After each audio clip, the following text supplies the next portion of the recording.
Colin, you are cannabis activist for 25 years already. That's something. No, thank you.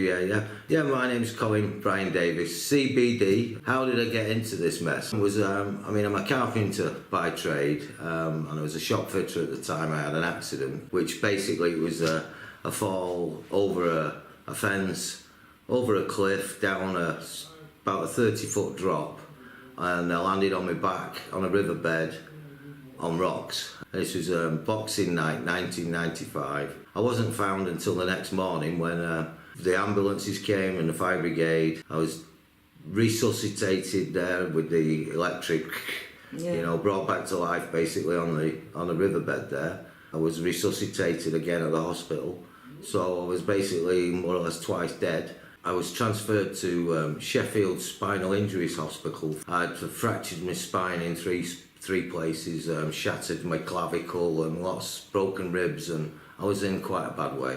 At the time when I woke up, I felt like I was nailed to the bed. I couldn't move. I could move my head, but I couldn't move any other part of my body.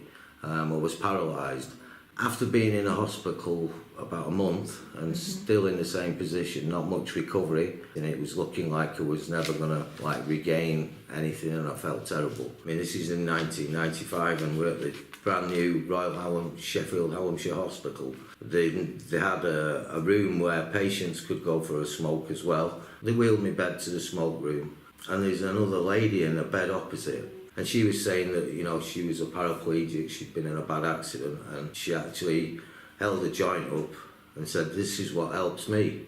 And then went on to educate me about cannabis, really, and my father as well. Smoked about half the joint, and the cannabis just sort of took all the pain away that I had from being told that I'm never going to walk again. About 6 o'clock, the nurses was getting ready to go off shift and everything, and they came, and then this nurse woke me up and she said, "Colin, what have you done?" My knees was bent up in bed, and she said, how have you done that? And I said, "I don't know." I said, "I didn't do it."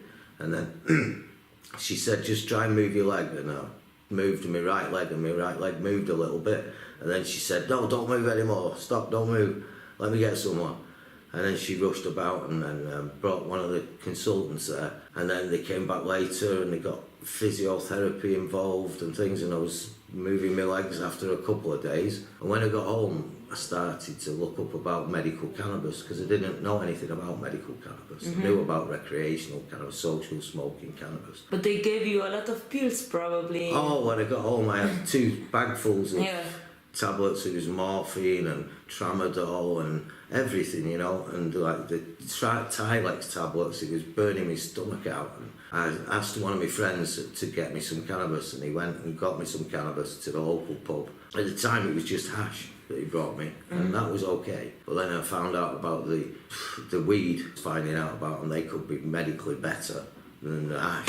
And I got myself some seeds, and I started to grow some plants. At the time, I was growing about 6 plants, and just with information I was finding on the internet, and I got a few books on it as well. Grew 1 crop, and then on my second crop, my door gets kicked in, the police are all over me, and I'm getting arrested for growing cannabis. I'm on the settee, and at the time I was quite ill. I go to court, and I defended myself on this occasion, and I said that it was because of duress of circumstance that led me to do this, because all other medicines that I tried didn't work for me, but cannabis did. Now, I told the jury this, and I brought expert witnesses along. And if you remember, in 1995, I was in court in 96 the first time. Well, in 95 was the first time that they discovered the endocannabinoid system and made it published in the British Medical Journal. And I was able to use that as my defence and show the jury that it does have medical properties. And the jury found me not guilty. And this helped? This evidence about the endocannabinoid system? Oh, yes. Yeah. Matthew Ather he worked he represented me at this, and he was, he explained to the jury what it can do for pain and all the medical things, and they accepted that. And I was found not guilty. A unanimous verdict, was found not guilty. So that created, there was a lot of press at the time. because it perhaps happened in the past, but it was new. It was 1996 and I was acquitted. So I went home, and when I went home I got contacted by a lot of people, people who have MS in particular, was contacting me and telling me that they was using cannabis for their MS, but they had trouble getting hold of it.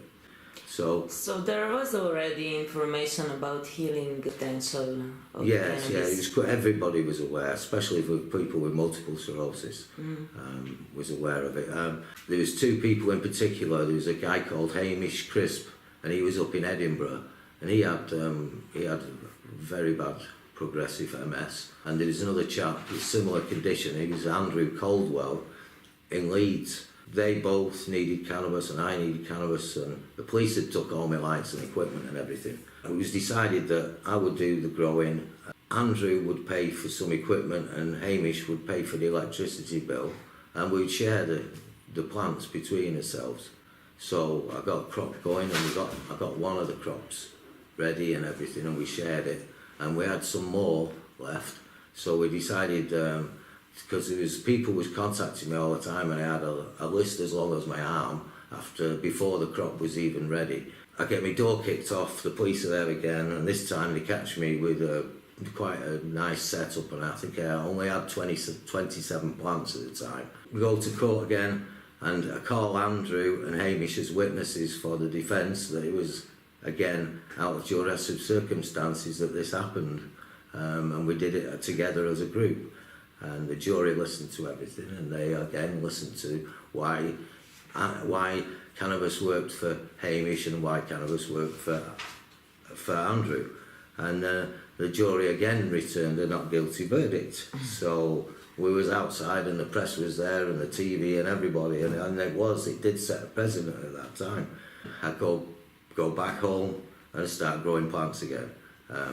But then I realised that lots and lots of people was contacting me. Instead of a list as long as one of my arms, I've got a list as long as 2 arms, 2 legs, and from here to kingdom come.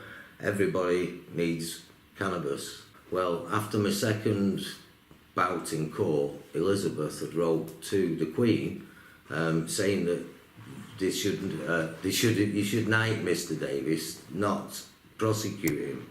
But also, strangely, at the same time, a lady who lives in London who I was helping wrote a similar letter to the Queen, and I have a copy of the letters. And this lady was an Austrian baroness, and she'd been injured in a car accident when she was married to one of the Onassises, and she was a very rich lady, and lived on Park Lane in London, and I was helping her with the cannabis also. I was supplying her with cannabis. And I said, well, I'd like to meet Her Majesty the Queen. And there's hundreds of people there. There's no way we're going to see the Queen. It's 50 people deep between here and the front. The Queen has turned her back on us, and I'm shouting, Your Majesty, Your Majesty. And she turns around and changes the way she's going and comes over, and she's coming over, and I'll say, Your Majesty, my name's Colin Davis, and this is a sample of the flowers, the plants, the marijuana that I grow for the patients. And she looks at it, and then the lady in waiting takes it away, and I go to shake the Queen's hand, and the lady in waiting shows me to turn my hand that way, and the Queen puts her hand on mine, and she says, I know, and you must carry on with the good work. I was blown away at that, and I thought, does she really mean this, or doesn't she? Did this have an impact on people then? Well, it was in every newspaper on the front page in America, Australia, everywhere. It made big news. So the Queen of England is supporting cannabis, if I understand. I would say so. I mean, Queen Victoria used cannabis, All right. Why wouldn't she? Why, I mean, I'm not going to talk about the people who have supplied in the royal family with cannabis, because that's, privy.